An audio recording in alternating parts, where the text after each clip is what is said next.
Stephanie, as you know, we are deep into ecological overshoot.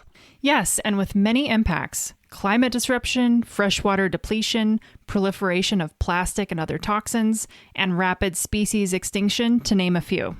But the cost of food and housing and energy is just too high, damn it. Apparently, we are being too protective of our environment, and that's keeping us from increasing the supply. We need more. I think you're paraphrasing the book Abundance. You guessed it, and I'm not a fan. We'll talk about it next. When enough is not enough, who you gonna call? Calling. Call a growth buster. Whoa.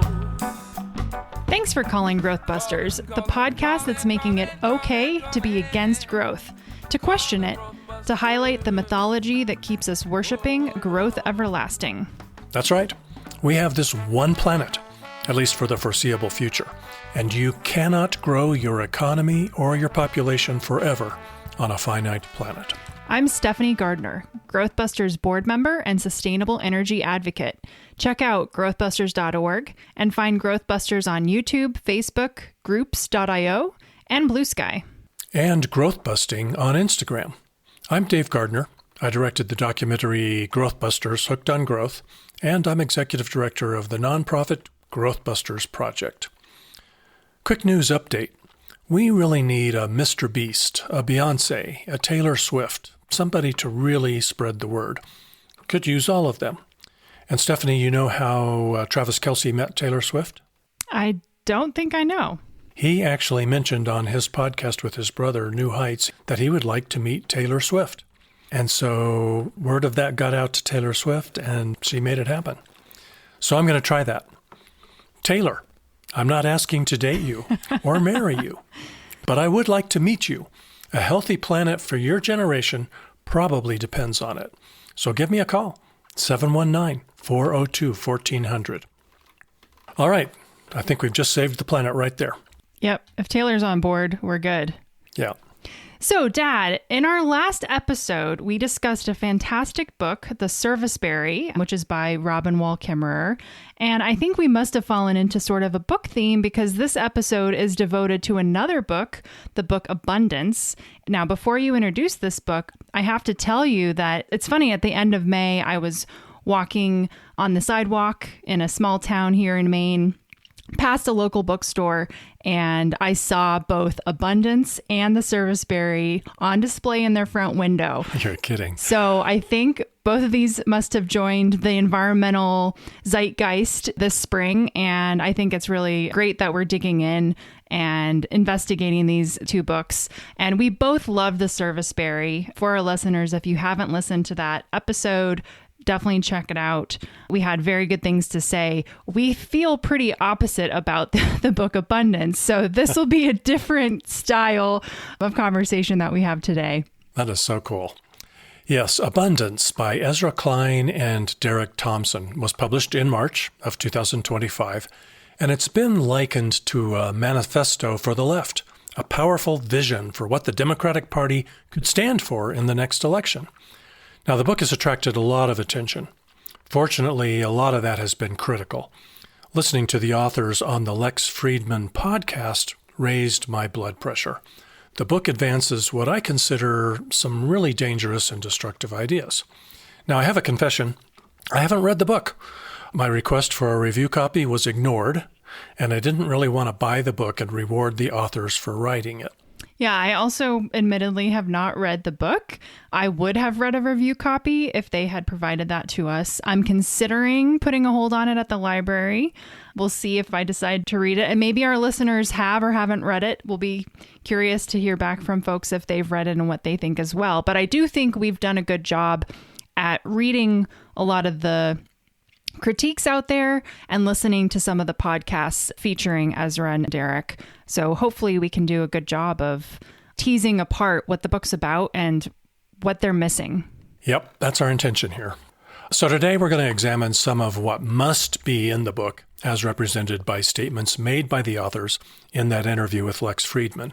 And in case you're skeptical or distrusting of our take, seeing as how neither one of us have even read the book, we're going to share with you a few samples of what other critics have said about it. And let's start with that. On the Overshoot podcast, co-host Alan Ware summarized what he calls the abundance agenda. Here's what he said.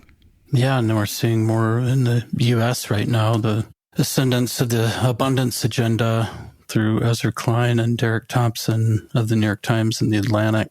And I've been hearing some Democrats call themselves abundance liberals. So I think this represents a real frontier of growth in the party, of where they're pushing it in terms of deregulating, making it so America can build again, getting rid of meddlesome environmental regulations, maybe the Endangered Species Act, which has stopped a lot of development at different times, getting rid of local power to stand in the way of national growth projects, trying to keep growth alive through changing the rules of the game. That was in the July 8th, 2025 episode of Overshoot. The episode title was The Elite's Fixation with Low Birth Rates. Anyway, in that episode, co-hosts Alan Ware and Nandita Bajaj interviewed Samuel Miller MacDonald, a geographer and author of the book Progress, A History of Humanity's Worst Idea, which sounds like a very interesting book. We're going to have to read that. Yeah. Maybe we should keep the book theme going. Maybe so. Anyway, MacDonald had a good response to Alan's setup, and we'll share that with you in a little bit. But first, here's a moment from the Lex Friedman podcast in which Derek Thompson sums up their abundance agenda. I thought what we need to solve for this crisis of penumbral scarcity is an abundance agenda, an approach towards solving America's problems that puts abundance first. And Ezra and I have a very focused definition of abundance. We say in the first page of the book, America needs to build and invent more of the things it needs. Now, before we go on, I think I'll share a little bit more about the book and its authors. Ezra Klein is a columnist for the New York Times and host of the Ezra Klein Show. Derek is a writer at the Atlantic and host of the Plain English podcast. Now, Derek Thompson, in a commentary titled A Simple Plan to Solve All of America's Problems, published in the Atlantic in January of 2022, called for removing artificial constraints, that is, identifying and eliminating regulatory barriers that block needed housing, healthcare, and renewable energy development, expanding supply, that is, prioritizing policies that increase the availability of homes, medical professionals, and clean energy infrastructure, and making growth central, reorienting national priorities toward productivity-driven improvements in living standards.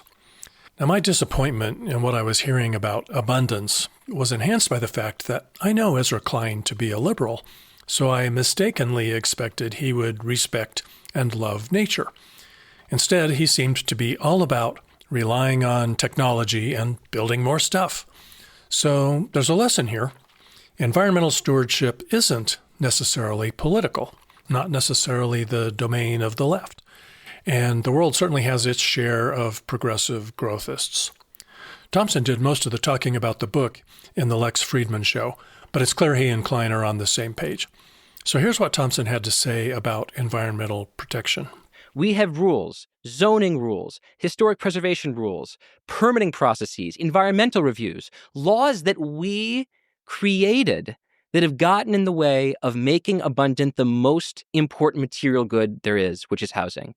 And as I kept sort of working myself into a lather and getting mad about the world, I thought, it's actually not just housing, it's clean energy too. Journalist Ben Goldfarb wrote a critique of the book titled An Abundance of Concrete. We'll put a link in the show notes.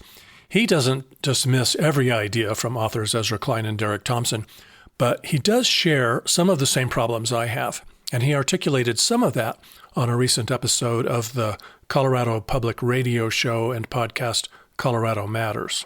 They're taking, I would say, primarily an urban Californian and New York centered approach to development and construction. And if you read their book, they basically have nothing to say about wildlife, about open space. They seem mostly hostile to the idea of preserving open space. And they have very little to say about rural areas. So in my critique, I was essentially saying, hey, it's great to densely build and develop cities, but in a place like Chaffee County where I live, and we still have lots of open space, lots of deer and elk and pronghorn migrations. Let's take a second and not develop those sorts of areas as intensively. Let's think about preserving the abundance of wildlife, not only creating the abundance of housing and energy. Now, since Goldfarb wrote so beautifully in his Abundance of Concrete critique, I just have to share a bit of that with you, so I'm going to read a little bit.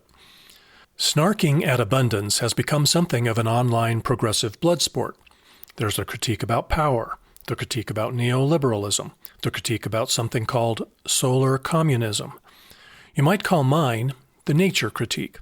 Klein and Thompson broadly framed their book around this question: what is scarce that should be abundant? To their minds, those absences include housing, clean energy, and scientific innovation, which, they argue, are largely constrained by pesky laws and regulations imposed by well-meaning liberals. In my own naive, biophilic little brain, though, the word scarcity primarily conjures the wild critters that our planet is hemorrhaging. Scarcity is the nearly 3 billion birds missing from North America, the 81% decline in migratory fish, the insect apocalypse. It's the Florida panther and the small-toothed sawfish and the boreal toad and the grasshopper sparrow. It's the phenomenon that some scientists have cheerily dubbed biological annihilation, the tendency in our human-dominated age of once abundant animals to become, well, rare. That isn't the kind of scarcity that abundance cares about. The closest Klein and Thompson come to including nature in their doctrine is in the first few pages, when they outline a sort of techno-utopian daydream revolving around vertical farming, geothermal energy, and desalinized seawater.